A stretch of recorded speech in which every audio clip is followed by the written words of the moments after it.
While white and black and brown people use marijuana at similar rates, black and brown people are arrested, prosecuted, and convicted at disproportionately higher rates. I have two words for you, Joe Biden.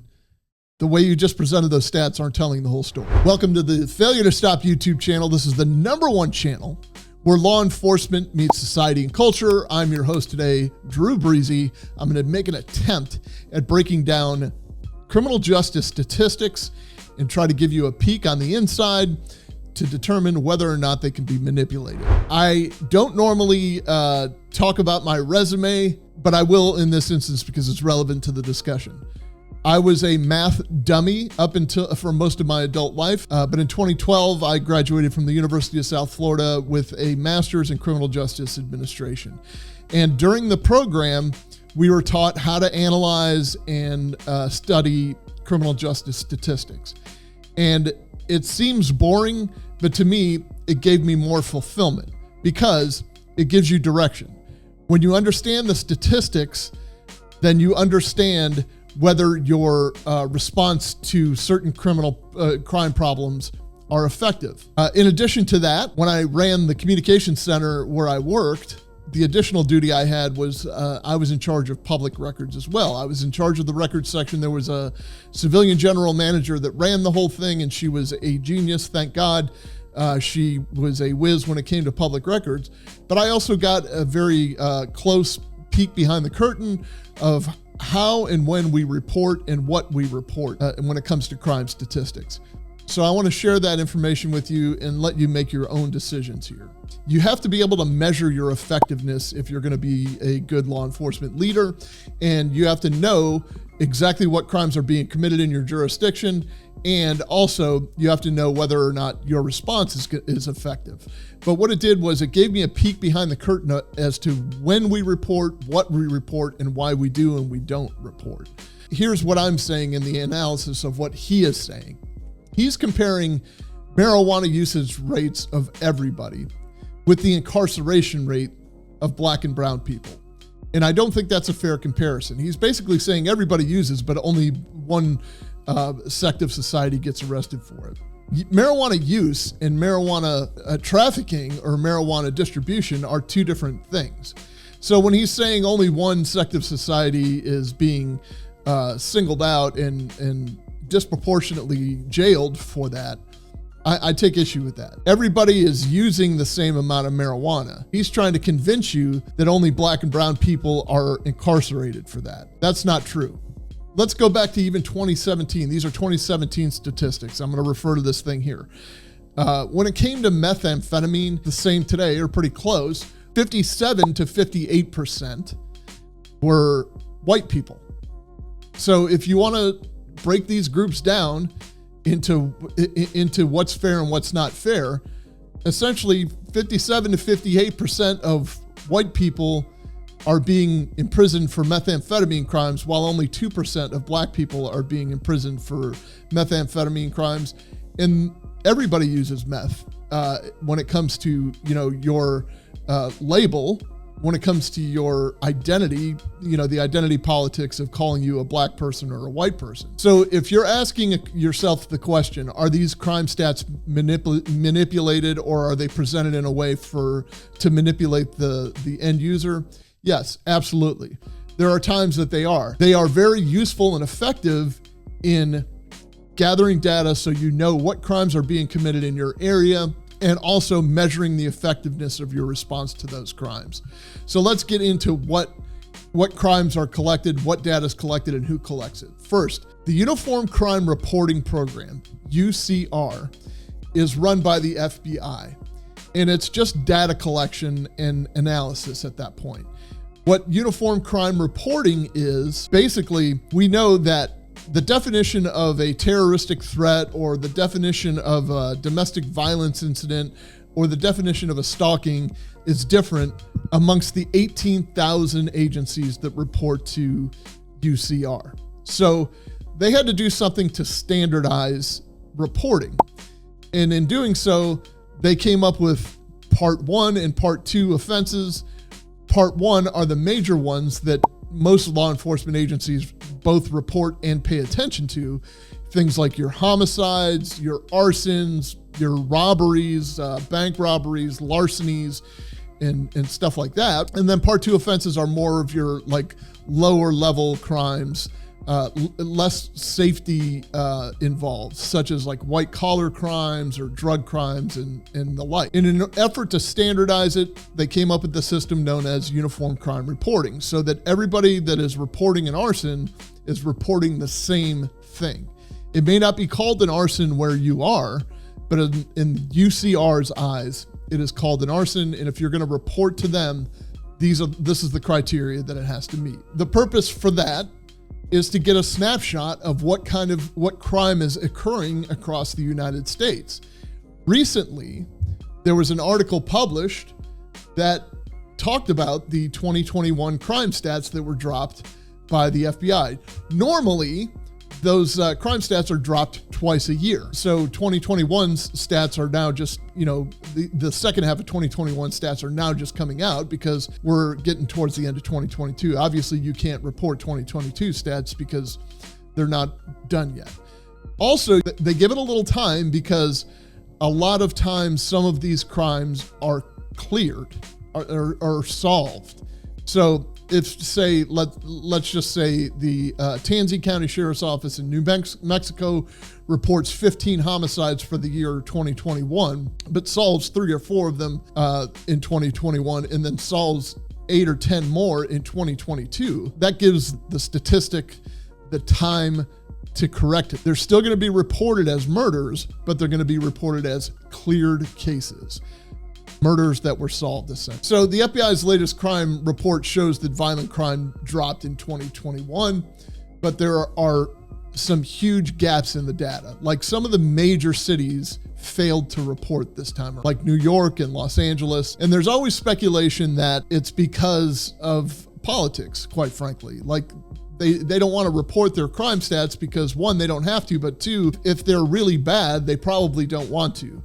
Let me clear up that myth. If you're going to receive federal grant money for anything, if you're going to participate in any kind of Department of Justice grant program that's run by the federal government, one of the requirements of you receiving that money is that you report your criminal activity to UCR. You also need to have participated within the last 3 years, we'll say.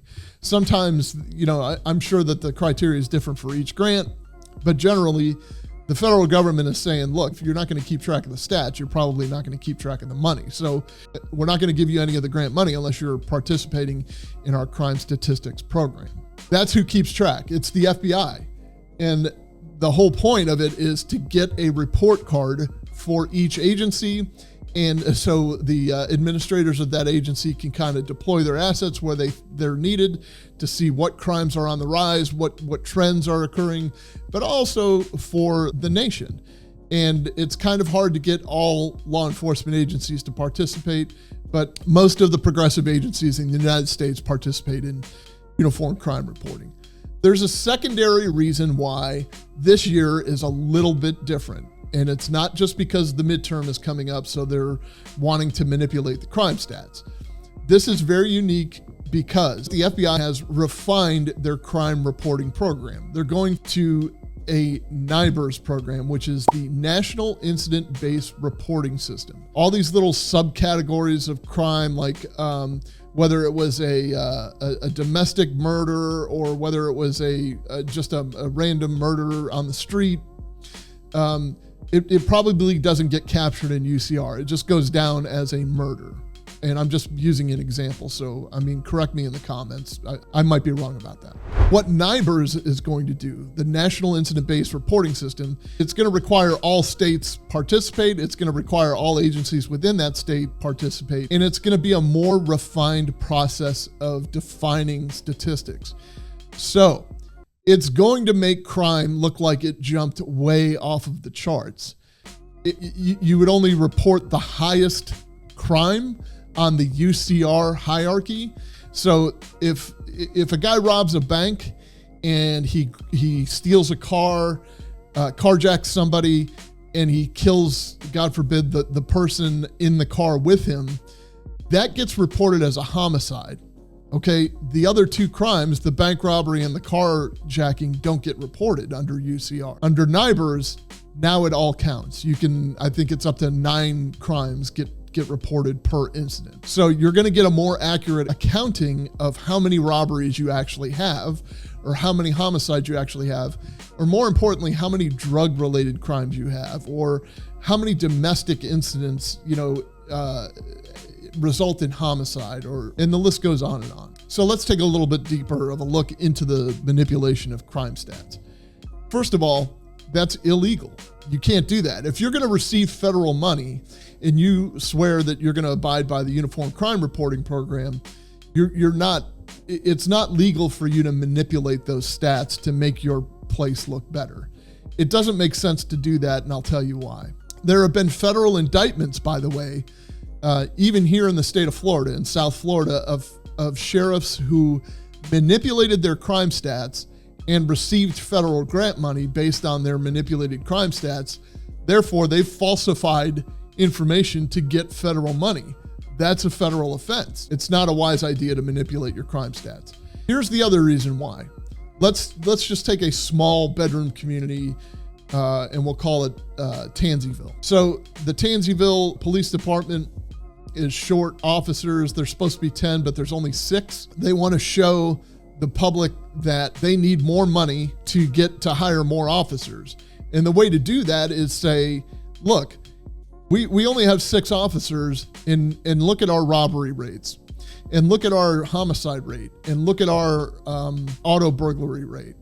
If we had more officers, we can get these numbers down. Now, when it comes to the election year, the mayor of Tanseyville is going to take the best stats he or she can get and report those to the public. Look, under my leadership, we have reduced rapes and robberies by 40%. We have, this is a safer community because of my action and the hiring of Michael D. Kopp as the police chief. And that's all because of me, so you need to vote me in. So from that standpoint, the statistics are manipulated only to kind of fool the people that you're reporting them to. You really have to pay attention to the common denominator. I'll play a clip from Lori Lightfoot from Chicago. This was from a year or so ago. Listen to what she says. I asked you about Chicago's out-of-control shootings and murders. You said that crime was down. That weekend, we had 70-plus shootings. Last night alone, we had 30-plus shootings. Do you still believe that crime in Chicago is down? So what I said to you last week, what the superintendent said today over and over again, and what the data tells us is this. When you look at homicides and shootings from April, May, and June, we are trending downward. Is anybody satisfied with where we are? No. But the data is the data, and it is absolutely trending down. And I know from my conversations with other mayors across the country, every major city in the United States since 2020 is seeing a surge in violence. New York, LA, Atlanta, DC, across the board. But what we are seeing here in Chicago is a downward trend, both in homicides and in shooting. Again, are we satisfied? Because what you're saying is, hey, wait, there was a shooting someplace in our neighborhood. Yeah, there are shootings.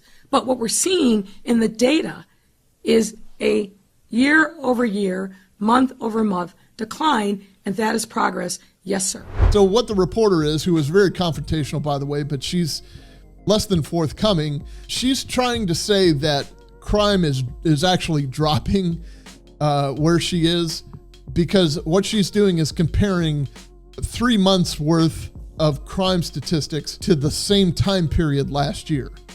So what she's comparing are, I think these were 2021 crime rates for like whatever month she said. I think it was February, March, April, something like that. And she's taking February, March, April of 2020, and she's comparing the 3 months together. And it looks like there's a downward trend, but what she's not telling you are some of the confounding variables, like March of 2020, everybody was locked down because of COVID. So yeah, there is going to be a decrease in the crime stats. And again, this is what I say. As a politician, as somebody that's trying to make the community feel safer, you can turn on that microphone and you can say, yeah, this is what I've done and our statistics are going down. But when you need money and you need a higher budget, you can take the totality of those statistics and say, hey, look, violent crime is up. I need more officers and I need more money to fight crime. Another thing you need to look out for when it comes to crime statistics is a change in definition. Off the cuff, one night, had a discussion about human trafficking and the human trafficking rates and child trafficking. And nobody is pro-child trafficking that I'm aware of that listens to this channel or participates in this channel. There was a discussion about the manipulation of those stats. And sometimes that occurs strictly because there is a change in definition. This is apparent in the autism spectrum of all things. So think about when you were growing up, how many kids were on the autism spectrum, depending on your age. But we'll go with my age. There weren't many kids on the autism spectrum because not a whole lot was known about autism. But as the science evolved and as methods were tested, definitions changed. So when the definitions changed, obviously there's going to be more kids that meet the criteria, and it's going to show you that, well, there from 1 year there were 1,000 kids that were diagnosed on the autism spectrum, and then the next year there were 1.5 million that were diagnosed on the autism spectrum. That doesn't necessarily mean that something occurred in the atmosphere that all of a sudden, this 1.5 million kids got caught autism or something to that effect. And I'm not making light of autism by any stretch of the imagination. But what it tells you is that when there's a change in definition, such as human trafficking, labor trafficking, child trafficking, when there's a change in a definition, this could misrepresent an increase. It could make you believe that there's an out of control increase when it comes to child trafficking, when in actuality, the definition may have changed. And you also have to pay close attention to whose definition they're using, because some states use different definitions, and the Uniform Crime Reporting as it stands only has one definition for kidnapping. So, when you include parental abductions and you include other things, it makes it look like the number is much greater than it actually is, and it causes panic within the public. So that's hopefully one of the purposes of the new NIBRS program, National Incident-Based Reporting System, because it will make clearer definitions for the 18,000 agencies that are participating to better get a handle on what the statistics actually are. I appreciate you hearing me out. Thanks for coming to my TED Talk. I want you to know that hopefully I have made things clear as mud for you. If you listen to crime statistics, chances are they are lying to you or they are absolutely telling the truth. And that's all I have for you. If you have questions, make sure you throw them in the comments. I would love for you to hammer the like button on this video. I'd like for you to tell your Aunt Sally to watch it. I'd like for you to share this video on your Facebook or a reel on your Instagram so that more people come to the channel and watch what we have to say, because we want to provide the best content for you. I'm Drew Breasy. I'm entitled to my opinion. Thanks for watching.